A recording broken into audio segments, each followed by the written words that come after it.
أعوذ بالله من الشيطان الرجيم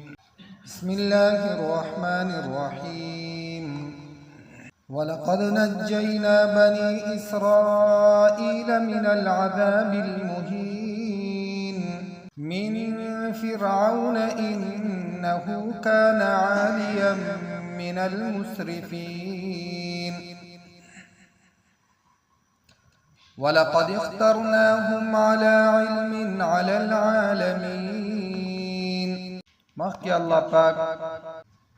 د فرعونیانو بیان وکړو چې دغه ډیر زیات ظالم قوم او الله پاک بنی اسرائیل ته داغونه خلاصې ورکو دغه قوم الله پاک هلاک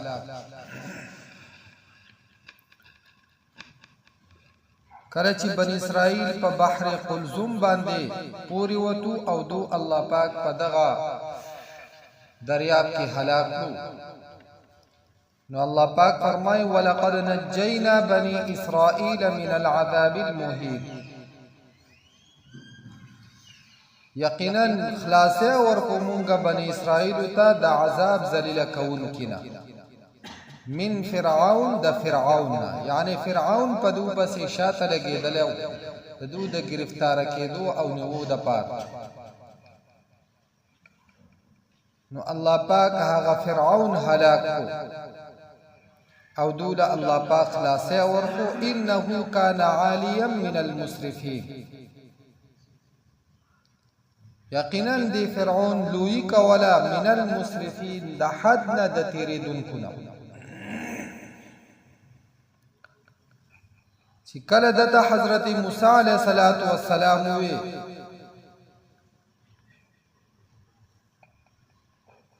چې ته د الله پاک وحدانیت ومنه نو د خلق را جمع کړو او خلق ته اعلان وکړو انا ربکم الاعلى ګوره زس تاسو د ټولونه غټ رب یم زمانه علاوه بل رب نشته د موسی علیه السلام چې کومي خبرې کوي دا ټول درو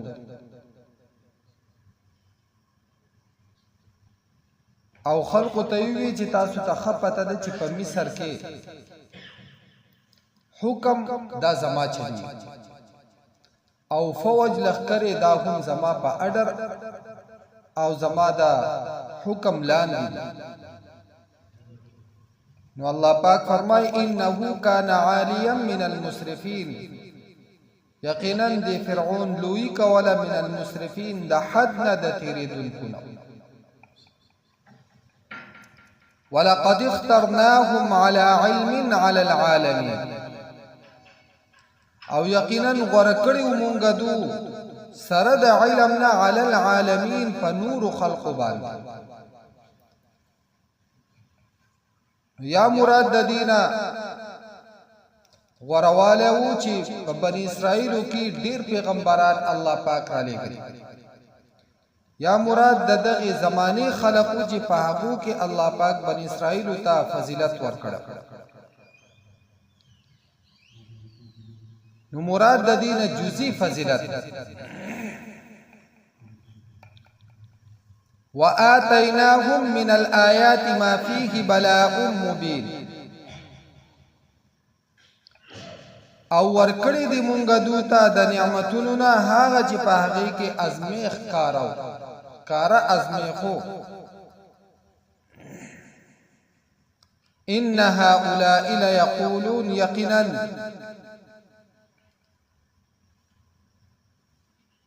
دا خلق خامخا وای دا خبره کوي الله پاک فرمایي چې دا مشرکین دو خامخا دا خبره کوي ان هي الا موتتنا الاولى وما نحن بمنشرين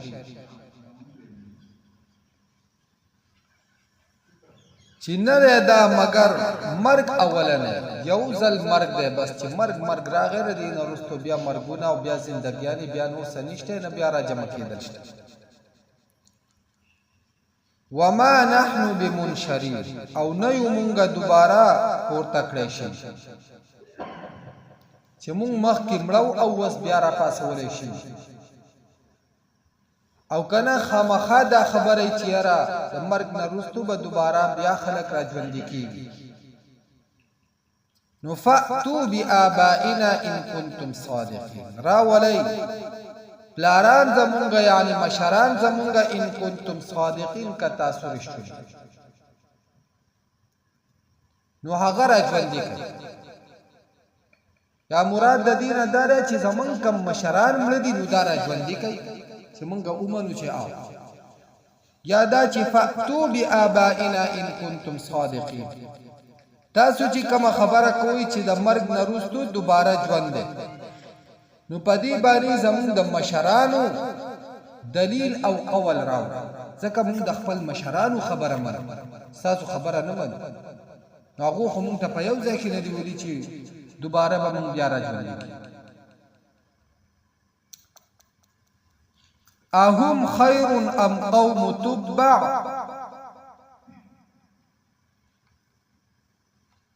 د غوروالي نه مراد دلته کې مال او دنیاوی ساز و سامان هغه مراد اهم خیر آیا دو غردی ام قوم تبع یا قوم د تبع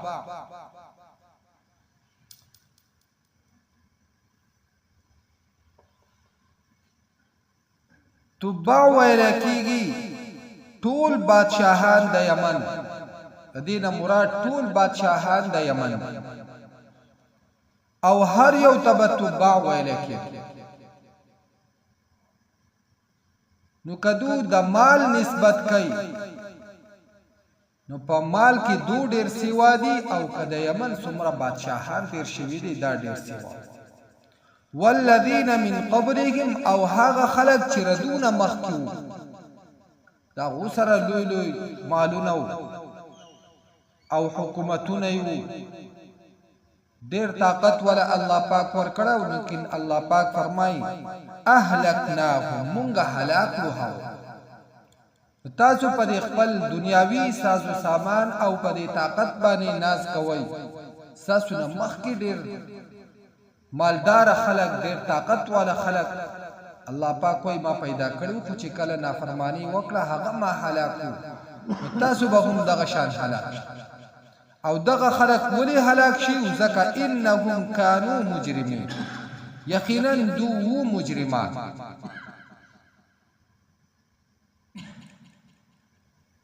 او د مجرم د پاره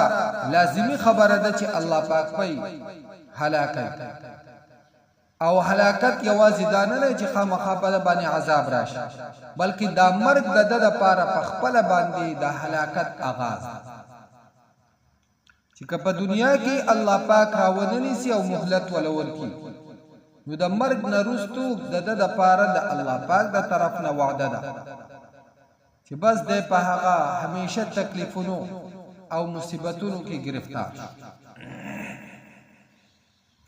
دغه پرونی سبق کې حدیث تیر شو چې پیغمبر علیه الصلاۃ والسلام کلا جنازه ولیدل داغي مبارک فرمایل مستریح او مستراح من چې دا آرام اومندو یا دنه آرام اومنده شو صحابه کرام تپوس وکړو چې ردی مراد څه ده خدای پیغمبر صلی الله علیه وسلم نو پیغمبر علیه الصلاۃ والسلام فرمایل چې کا د په دنیا کې نیک اعمال کړي او په خطر کې خپل ژوندۍ تیر کړي خو د دنیا د تکالیف او مصیبتونو د دې پریشانیانو نه د دنیا د حوادثونو د دینه د آرام اومندو او همیشه د آرام طرف ته لاړو په آرام کې داخل او کله په دنیا کې د الله مخلوق په عذاب کړي او ظلم زیاته د کوو د الله مخلوق د دنه آرام اومند او په حدیث شریف کې دي چې د دنه ونو بوټو زناورو هم آرام زکه د ناکار عمل په وجه باندې د الله عذاب چې راځي نو په هغه کې بیا حیوانات او زمکی بوټي دا هم د الله په غضب کې راځي چې بارانونه بن شي نو زمکی دا وچ نشي فصل چې هغه وچ نشي دغه شان حشرات الارض هغه ته تکلیف ونه رسي نو الله پاک دا جناب نبی کریم صلی الله علیه وسلم فرمایل چې ردنه د الله پاک مخلوق او ونو بوټو هغه ته هم امان او آرام او د پخپل باندې په یو لوی مصیبت کې گرفتار شي. الله پاک دې زموږ حفاظت وکړي. الله پاک فرمای اهلکناهم مونږ هلاک کړو انهم كانوا مجرمين یقینا دو مجرمان وما خلقنا السماوات والارض وما بينهما لاعبين او ندی پیدا کړی مونږه اسمانونه او زمکا وما بينهما او هغه څه چې په من د دې دوانې کې وو لاعبین چې لوبي کوونکی یعنی دا مونږه سلوبي ندی جوړی کړی چې بس خلک راضي او پدې کې خپل خواهشات دا پوره کوي د خپل خواهش موافق زندگی ته دا سلوبي ندی بلکې الله پاک فرمایي دا د انسان د پاره د امتحان زیږي او ازمیخته د پاره چې د الله د حکم موافق زندگی تیري او کده نافرمانی کنا فرمانی وکړه خو بس د پاره د دنیا د زندگی دا یو عذاب او نتیجه به وترستو ملاویږي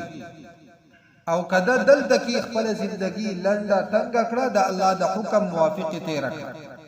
نو دا زندگی د لپاره د الله پاک د رحم او د الله د رضا یو لوی سبب وګرځي. نو د انسان اخرت چې خیسته کیږي هغه په دې زندګۍ باندې خیسته کیږي چې مونږ وایو دنیا څه شي. دنیا ډیر لوی شی دی خو چې کله د الله د حکم موافق انسان د خپل زندگی تیر او کله خدای د نافرمانی موافق تیر کی جو بیا رده د پاره هیڅ نشته. که دنیا خود زیاده د مسلمان د پاره د تکلیفونو او د پریشانیانو او اخرت د پخپله د پریشانیانو او د تکلیفونو ذکر جوړ. ما خلقناهما الا بالحق ولكن اكثرهم لا يعلمون. الله پاک وای ندی پیدا کړی مونږه دا دوانه الا بالحق مگر د حق د ښکارا کېدو د پاره ولكن اكثرهم لا يعلمون لیکن زیات د خلقنا هغه نه پوي بس هغه خپل مقصد دغه دنیا جوړه کړی دا. نو الله پاک فرمای ان يوم الفصل ميقاتهم اجمعين یقینا ورځ د فیصله مقرر وخت یعنی د قیامت یو ورځ مقرر چې په هغه باندې به فیصله کیږي د ټولو خلق او الله پاک فرمایي چې داسې فیصله به چې فمن يعمل مثقال ذره خيرا يره ومن يعمل مثقال ذره شرا يره. د یوې ذره په اندازه باندې نه به یو نیکی هغه به پټه پاتې شي او نه به بدی پټه پاتې شي او انسان به بیا په دغه ځای کې تعجب وکړي ما لهذا الكتاب لا يغادر صغيرة ولا كبيرة الا احصاها. چې عجیب کتاب دی خو نه د وړوکې نه وړوکی یو شی پاتې کړی دی او نه د غټ نه یو غټ شی پاتې کړی دی. ووجدوا ما عملوا حاضرا. الله پاک وایي دا انسان بخپل اعمال دغه شان مخامخ حاضر به وي بخپل. ان يوم الفصل ميقاتهم اجمعين یقینا ورځ د فیصله مقرر وخت دی د ټولو.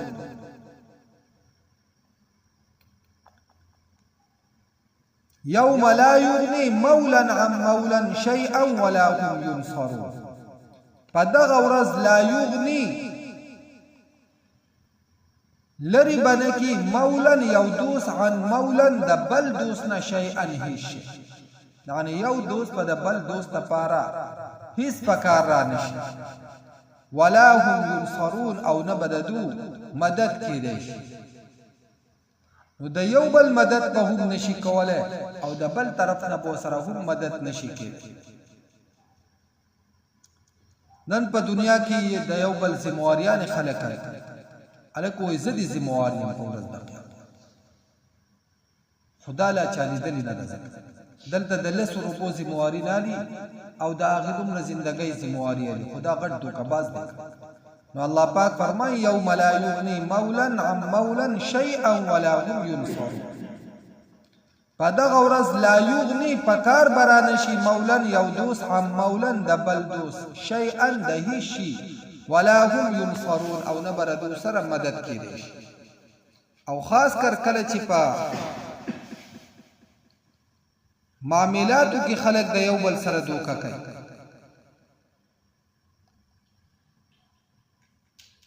نو چې د نیکۍ معامله راشي نو پاغي کې مونږ بیا د یو بل په خپل باندې ډېر اعتماد ساتو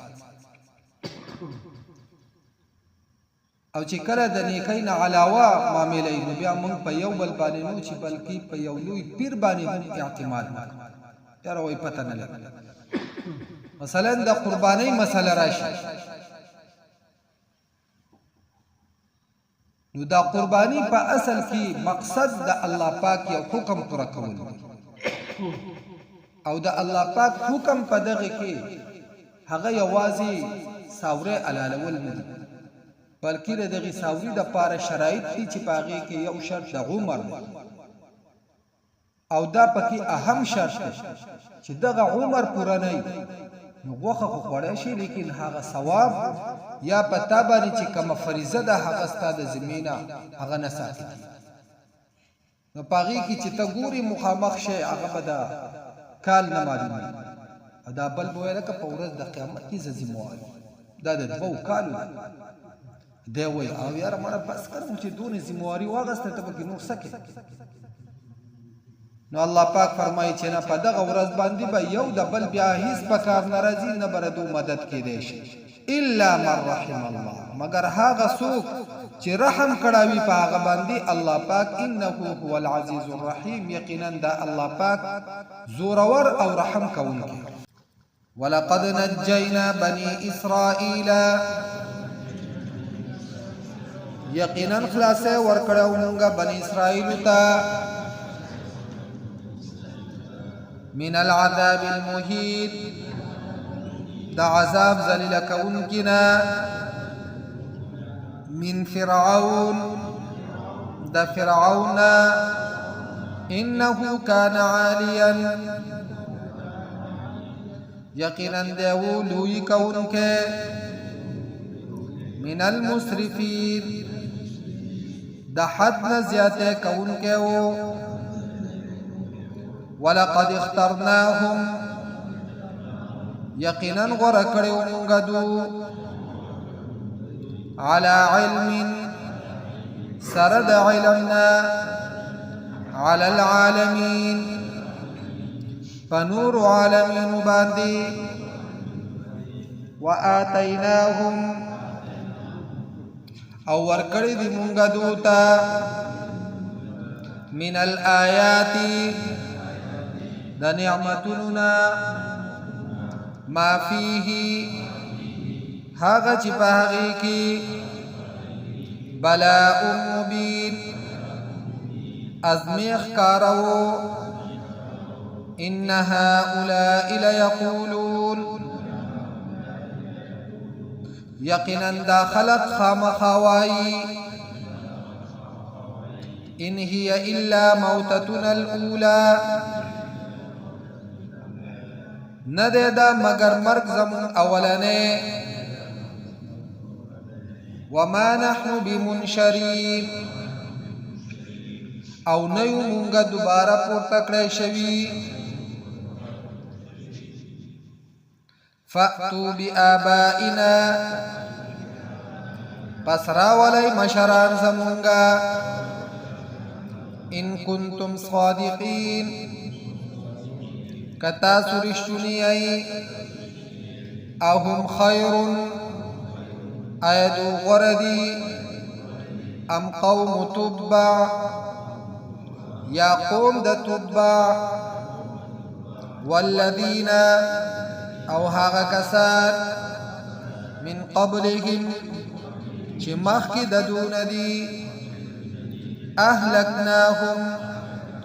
حلاکڑی ونگدو انهم كانوا مجرمين یقینا دو مجرمان وما خلقنا السماوات والارض او ندی پیدا کړی مونږه اسمانونه او ځمکه وما بینهما او هغه چې په منځ د دې دواړو کې دي لاعبین چې لوبې کوونکي یو ما خلقناهما ندی پیدا کړی مونږه دا دواړه الا بالحق مگر د حق د ښکاره کېدو دپاره ولكن اکثرهم لا يعلمون لیکن زیاد د دونه نه پوهیږي ان يوم الفصل ميقاتهم یقینا ورځ د فیصلې مقرر وخت دی اجمعین د دې ټولو یوم په هغه ورځ لا یغني چې دفع بنکی مولا یو دوست عن مولا د بل دوستنا شیئا هیڅ ولا هم ينصرون او نبردو سره مدد کیدی شي الا من رحم الله مگر هغه څوک چې رحم کړی وي په هغه باندې الله پاک انه هو العزيز الرحيم یقینا هغه زورور او رحم کوونکی دی